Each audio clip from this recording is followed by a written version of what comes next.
And to kick us off with some opening remarks, we are going to hand over to Duduzile Sibiya. She is the Chief Director of Mpumalanga Provincial Government, Department of Agriculture, Rural Development, Land and Environmental Affairs.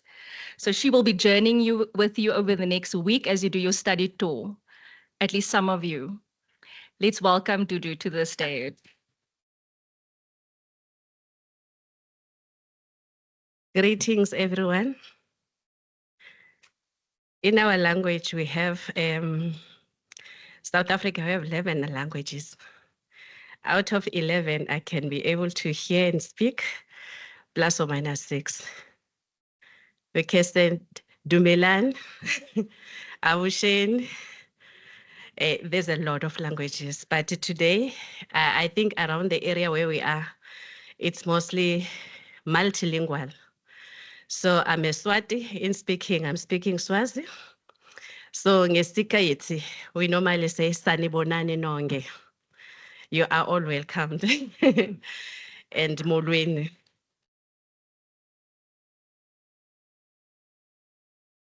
I know that this part of the event like this, it really most of the time touches our province in Mpumalanga. So more than anything, it's where I can just like be able to zoom in to say, in Mpumalanga, we are the hotspot of the just transition. And we are not looking only on how our municipality is going to drive transition, but we are looking at how our community going to be able to adapt to this situation and how is it affecting their livelihood and the quality of life. If you check basically in Mpumalanga, 50% of the greenhouse gas emission is coming from Mpumalanga because we have plus or minus 12 power stations and one is being repurposed and is being decommissioned. And there are numerous mines that have been basically happening in Mpumalanga. So on that note, you could tell that Mpumalanga is the hotspot. So somewhere, somehow, if you check basically in terms of the biodiversity, we are very rich in biodiversity. So these are the other part that we are looking as a kind of an opportunity to say, basically, what is it that we can come up on that as we are economically diversifying. So, and if you check, currently, there's a lot of activities that are going on. Alone in Mpumalanga, we have received plus or minus 100 of the renewable energy applications. It's not actually received, we are commented on that because it's a national competency. So you could see that there's a greater movement of activities that are going on. So through that whole process, we have to be sure that we don't destroy even our biodiversity as we are continuing and then embracing this renewable energy. And then if you check again, we have the green hydrogens applications that were commented on. 3 are already been approved and some of them we're still commenting on.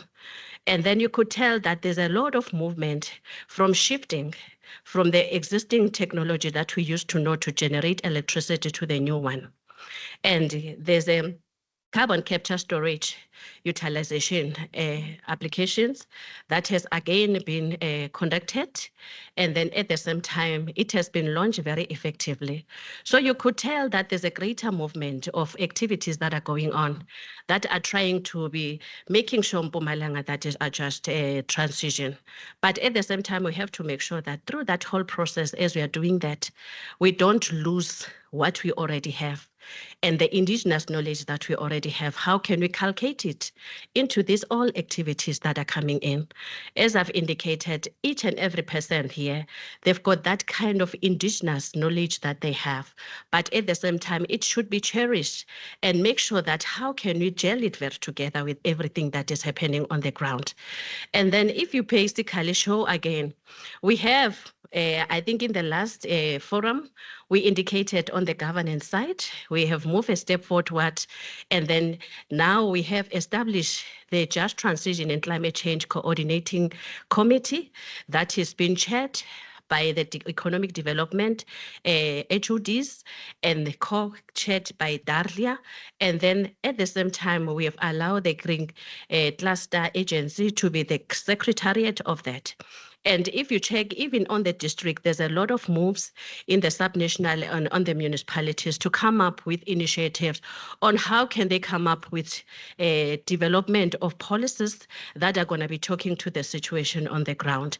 And through that whole process of doing so, we are working closely with a lot of partners. And then I know that the JET IP PMU, they are here with us. We have started like working nicely with them. And then I think they are going to be talking in this forum. So I do see Neil and Tapiwa, and thank you so much for that. And then if you check, basically, there's a lot of collaboration that are coming in. And then through that whole process of the JET forum that we attended, we have already started coming up with these initiatives of how can we work together. We realize that this is a big elephant. We cannot eat it by ourselves and alone. We have to come all with full force to see how can we dissect it in a very specific way so that each and every person can take the part and making an impact. But if you remember very well, Mpumalanga, if you check basically in all this, people are at the center of all these issues. Whether we like it or not, we have to make sure that people have the voice and then they are not being left behind. And we have started even with the gender inclusivity and equality to ensure that we have to understand all the ladies or all the women that are being impacted by the just transition, because now they start to be breadwinners of the families. And then are they having sustainability enough to ensure that whatever decision that they're taking for their families is going to have an impact, and what kind of an impact is going to have. So you know that when we are affecting a woman in our language, but watinta imfazi, watinta imbogodo, meaning that when you strike a woman, when you strike a woman, what is it? I'm not quite sure in English, how can I translate it? But most of the time, the woman is playing a major role in the family setup. And at the same time, in the community development, we've already started with the Paliseng local municipality and the East community that we have to make sure that that community is starting to come up with some projects that are on the ground. What is so triggered with that community? They started coming up with a sort of co-design and co-creating their own project on the ground. Those kind of projects that they're coming up with now is going to be able to sustain and owning the ownership and of the entrepreneurs to start working on those kind of municipalities and at the same time on the community space. These are the issues that we have already started doing. And then now in Komati, where there's already being decommissioned of that power station, they came together, the community, and then they formulated sort of like a Komati steering committee where they're focusing on 3 issues. Those kind of issues, it was socio-economic and then service delivery and at the same time the environment and health. Because already they are falling under the high priority area. They are already being impacted by pollution. So now they have to come up with a mechanism on how to create business out of what they already have. So somehow there's a lot of opportunities that are coming in. So in Mpumalanga, it's not that we are sitting down not doing nothing, but there's a lot of development that is coming in. And then in totality, we'll know that, and then community are being safe and community are being supported very well. So on that note, I'd like to say thank you so much.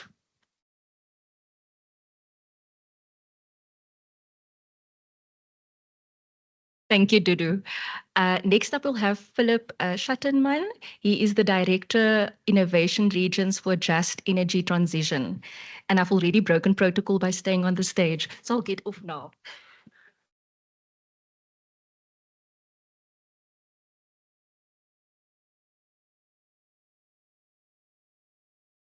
Good morning, everybody here, also online.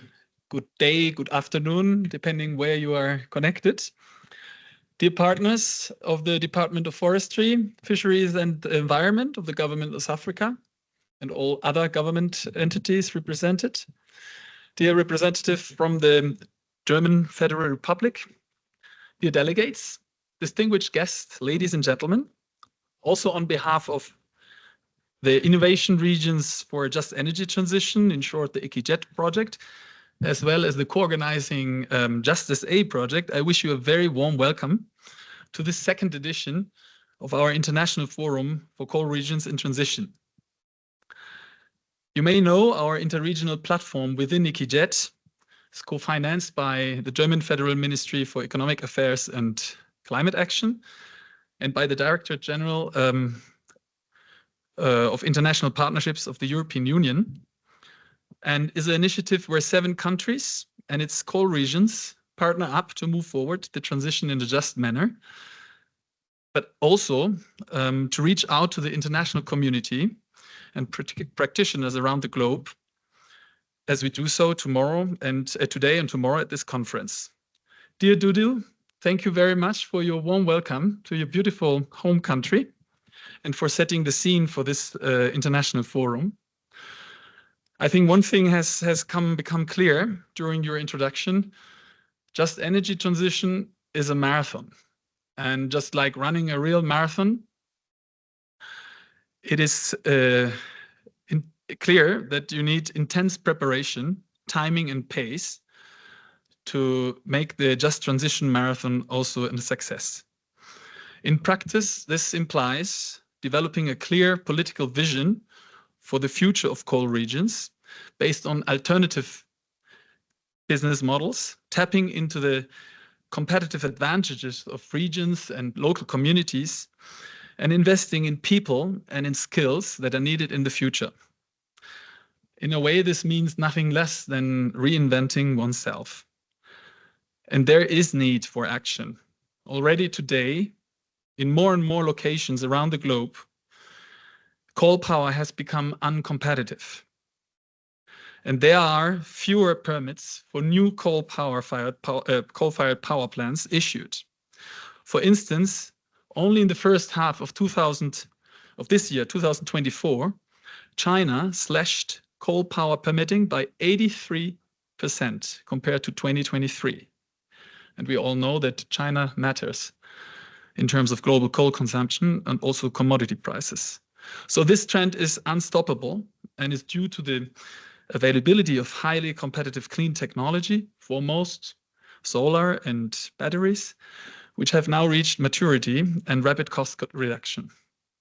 So it is clear this impressive surge in worldwide installed renewable capacity will eat in due course into the giant mountain of coal-fired capacity. And let us recall, this trend now has become foremost driven by economic rationale. And this year, for the first time in history, there is somewhat positive news from the energy emission front as well. Global CO2 emissions from the energy sector are likely to peak this year and then fall for good. However, we all know that for reaching the climate goals, we need to make fall the post-peak emissions, and if they fall too slowly, we will see that we have tremendous external costs, social costs due to global warming, hitting the most vulnerable. Coming back to South Africa, and as you said, Dudu, energy transition is taking up pace here too. Lawmakers and regulators were very active. I want just to mention the Electricity Regulation Amendment Act, which provides the basis for a competitive market and an independent transition system operator. And also the National Climate Change Act, creating the legislative framework for coherent climate policy. This and many other changes have already enabled private sector generation and have led to a project pipeline already today of over 130 gigawatt of new solar and wind projects by the private sector. And I was told yesterday evening that also load shedding is not as much a topic anymore in the last month. So this is just to name a few successful and very promising developments. Ultimately, the challenges that South Africa and other highly coal-reliant countries around the globe are facing are truly humbling. And it's only by sharing the burdens of the transition in a just manner that this Herculean task can succeed. I have the greatest respect for this generational task. But bringing justice into the energy transition must go beyond burden sharing. I think indeed it is key that a long-term strategy for transitioning to a greener economy is centered around benefit sharing just as much. The energy transition can truly be an opportunity for leapfrogging social development, can be more than just replacing technically fossil-based energy with renewables, can be more than same, just green instead of grid. And to set the course for diversifying regional economies away from coal, promoting economic activities with a lower footprint in carbon, as well as green job opportunities on a large scale. To set the course for all this, coal regions around the globe will need decisive action and investment already today. And sustained efforts at all levels of society will be needed. This is why the ICIJET, International ICIJET Initiative, with its 5 complementary consortium partners, besides GIZ, there is the ILO, the Wuppertal Institute, the Climate Action Network International, and the International Institute for Sustainable Development, supports coal regions in transition at multiple levels and with a broad diversity of approaches. We join hands with governments at subnational and national level, as well as with other stakeholders, and support them in their work to develop and implement regional just energy transition plans. And in doing so, we strengthen participatory processes, supporting locally driven discussion and alliances between governments, social partners, and stakeholders. We help to promote economic diversification, and we work for green jobs and green and decent jobs along the transition. Later on, we will be hearing about examples from other countries, such as Chile, where we run a transmission line workers initiative combining reskilling with the urgent demands of Chile's energy transition. In Chile, thousands of kilometers of transmission lines are being built over the next years, and mobilizing the right specialists is a key success factor for the energy transition. By the way, in doing so, we also put a particular focus on increasing the women's share in this workforce. Last, from a technical point of view, we complement ongoing efforts of our partners and explore together options for coal mine closure, ecological remediation, and the reuse of assets, or run, for instance, in Mongolia, regarding the transformation of the energy system, a pioneer initiative in sand battery technology, which responds to Mongolia's power and heat supply challenge. We will hear from it later too. Ultimately, one can look at 3 different levels of a just energy transition: the international cooperation, national framework and legislation, and the implementation on the ground. This international forum will showcase all 3 of these elements. Today, on the first day of the conference, we will hear of a great range of examples where international cooperation efforts meet implementation on the ground. As knowledge sharing is part of the DNA of our inter-regional platform, we know how fruitful diffusion of experience and expertise can be, and how important it is to learn from lessons made in the past and elsewhere. But it's the national frameworks and politics that are the bracket that hold together international cooperation and implementation in coal regions. Essentially, they provide for the playing field on which the just transition is taking place. This is why we are immensely grateful towards our South African colleagues and partners that on day 2 of the conference tomorrow, we will be able to take a deep dive into South Africa, the country that has such a vast experience with just transition matters and questions. Dear colleagues and partners, distinguished guests, before I conclude, I would like to thank our circle of friend partners, and in particular the ones from the International Energy Agency, the Friedrich Ebert Foundation, and Southeast Asia Energy Transition Partnership for our fruitful collaboration throughout the year, but also regarding this conference. Last but not least, I would like to thank my South African colleagues for all the efforts put into the organization of this event, this conference, your excellent cooperation, and my colleagues from the ICIJET GIZ Global team, who did all a fantastic job to make this happen. I'm excited to be part of this conference and look forward for the next 2 days. Thank you very much.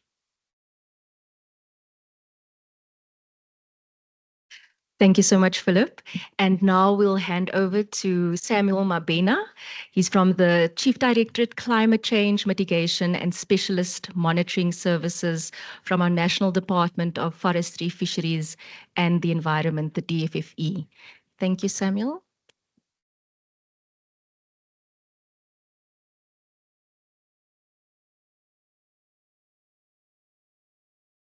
Good morning, everyone. Thank you for this opportunity to be in front of you today.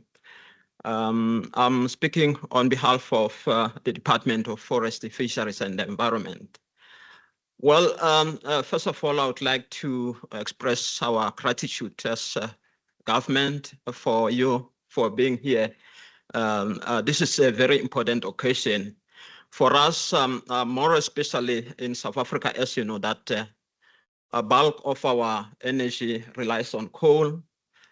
I think something like 85% of our greenhouse gas emissions emanate from coal generating power stations. Hence, the issue of coal is quite an issue. Just recently, we have updated our integrated resource plan. That is our national plan that actually informs the energy generation in South Africa. Our policy primarily is based on what we call energy mix. We, of course, are looking in a manner that we understand we will be using coal for maybe a foreseeable future in the medium term. As we transition to lower carbon economy and climate resilient society. But how it happens, well, we have got an NDC, which is our commitment. So recently, actually this year, which is, I think it is in July 2024, government promulgated the Climate Change Act. Why has that happened? It is because government is actually intent on regulating the transition. The Act basically has several issues that are important in it. One is the greenhouse gas inventory. We have had a regulation promulgated 3 years ago, but that will now sit under the Climate Change Act. At the same time, we are regulating our commitment. That is what we commit to under the NDC. It is now entrenched within the Act. Also, there are two important aspects of the Act because it has it has got 3 regulatory instruments that will aid the country to transition to lower carbon economy. One of them is the carbon budget, which will help the industry to reduce emissions to align with our NDC commitment. At the same time, we have got also another policy instrument, the sectoral emission targets, which is actually targets which are allocated to sector departments. Hence, those are the 2 key policy instruments that will be used to transition South Africa. But at the same time, we have a special circumstance as a country. We are a developing country. We understand that the transition is not going to be easy for us. And hence, the issues around just transition, form core part of our national program. The Act also establishes the Presidential Climate Change Commission, which is tasked to provide advisories both to government in terms of the transition. So those are some of the issues that we are looking at. But perhaps broadly, if I may also talk on broad issues, I think we are eager to learn also from other countries what you are doing. We are also in a position to share, what our journey is in the transition. So I would like to congratulate you and as well as, wish you all the best during this event. Thank you very much.